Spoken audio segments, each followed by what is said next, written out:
ಪ್ರಿಯ ವೀಕ್ಷಕರೇ, ಎಲ್ರಿಗೂ ಸ್ವಾಗತ ಸುಸ್ವಾಗತ ಬಯಸ್ತಾ ಇವತ್ತಿನ ಈ ಒಂದು ವಿಡಿಯೋನ ಶೋ ಮಾಡ್ತಾ ಇದ್ದೀನಿ. ಸುಪ್ರಿಯಾ ಅಂತ ಹೇಳಿ ರಾಜ್ ಅಂತ ಗಂಡನ ಹೆಸರಾಗಿರುತ್ತೆ. ಇವ್ರದ್ದು ಸ್ವಂತ ಹಳ್ಳಿ ಬಂದ್ಬಿಟ್ಟು ಅಲಬೂರು ಅಂತ ಹೇಳಿ ಸ್ನೇಹಿತರೆ. ಇವ್ರದ್ದು ಕುಟುಂಬ ಬಂದ್ಬಿಟ್ಟು ಅಜ್ಜಿ ಅಮ್ಮ ಇಬ್ಬರೇ ಇರೋದು. ದಾಂಪತ್ಯದ ಜೀವನ ಇಲ್ಲ. ಅಜ್ಜಿಗೋಸ್ಕರ ಸುಖ ಸಂತೋಷ ಎಲ್ಲವನ್ನು ತ್ಯಾಗ ಮಾಡಿಕೊಟ್ಟಿದ್ದೀನಿ, ಅಂದರೆ ಎಲ್ಲವನ್ನು ಬಿಟ್ಕೊಟ್ಟಿದ್ದೀನಿ ಅಂತ ಹೇಳಿ ಹೇಳಿರ್ತಕ್ಕಂಥದ್ದು. ಇನ್ನು ಸ್ನೇಹಿತರೆ, ಇವರು ಆಸೆ ಏನಪ್ಪ ಇಟ್ಕೊಂಡಿದ್ದಾರೆ ಅಂದರೆ ಸಾಮಾನು ನುಗ್ಗಿಸ್ಕೊಂಡು ಹಾಗೆ ಅಜ್ಜಿಯನ್ನು ನೋಡ್ಕೊಂಡಿದ್ರೆ ತಿಂಗಳಿಗೆ ಸಂಬಳ ಕೊಟ್ಕೊಂಡು ಹುಟ್ಟಿದ ಸೀರೆ ತೆಗೆದು ಸುಖ ಕೊಡ್ತಾ ಸೇವೆಯನ್ನು ಸಹ ಮಾಡ್ತೀನಿ ಅಂತ ಇಲ್ಲಿ ಹೇಳಿರ್ತಕ್ಕಂಥದ್ದು.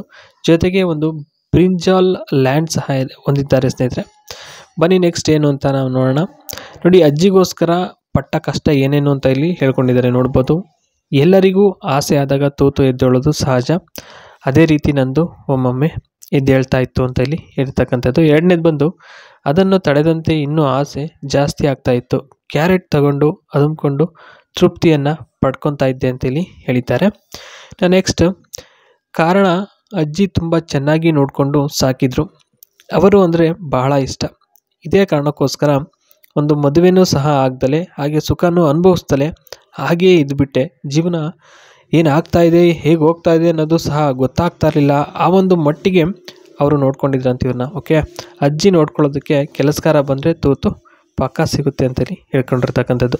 ಇನ್ನು ಉಳಿದುಕೊಳ್ಳೋಕೆ ವ್ಯವಸ್ಥೆಯನ್ನು ಸಹ ಹೇಗೆ ಮಾಡಿಕೊಡ್ತಾರೆ ಅಂದರೆ ದಿನಕ್ಕೊಂದು ಸಲ ಊಟ ಮಾಡಿಸ್ತೀನಿ, ಜೊತೆಗೆ ಬೇಕಾದ ರೀತಿಯಲ್ಲಿ ಖುಷಿ ಕೊಡೋದಕ್ಕೂ ಸಹ ಸಹಕರಿಸ್ತೀನಿ ಅಂತ ಹೇಳಿ ಹೇಳಿದ್ದಾರೆ.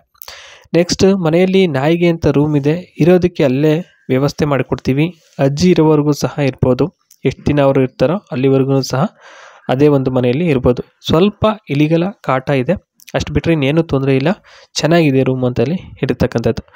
ನೆಕ್ಸ್ಟು, ಅಜ್ಜಿ ರಾತ್ರಿ ಬೇಗನೆ ಮಲಗಿ ಹೊತ್ತಿಗೆ ಮುಂಚೆ ಎದ್ದೇಳ್ತಾರೆ. ಹಾಗಾಗಿ ದಿನಕ್ಕೆ 4-5 ಸಲ ದಿಂಗಾಡಿದ್ರು ಅಜ್ಜಿಗೂ ಏನೂ ಗೊತ್ತಾಗಲ್ಲ ಅಂತೇಳಿ ಹೇಳಿದ್ದಾರೆ.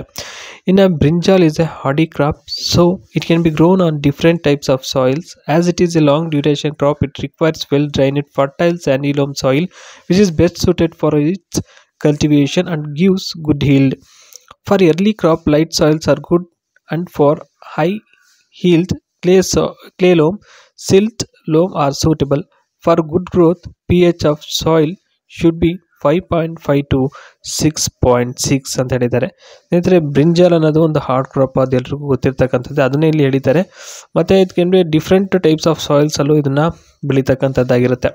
ಇನ್ನು ಲ್ಯಾಂಡ್ ಪ್ರಿಪ್ರೇಷನ್ ಫಾಯಿಲ್ ಬ್ರಿಂಜಾಲ್ ಹೇಗಿರಬೇಕು ಅಂದರೆ before transplanting the soil should be well prepared by deep ploughing 4-5 times and leveled. When the field is well prepared and leveled, the beds of suitable sizes are made in the field before transplanting ಅಂತ ಹೇಳಿದ್ದಾರೆ. Okay, ಇದಿಷ್ಟು ಇವತ್ತಿನ ಈ ಒಂದು video.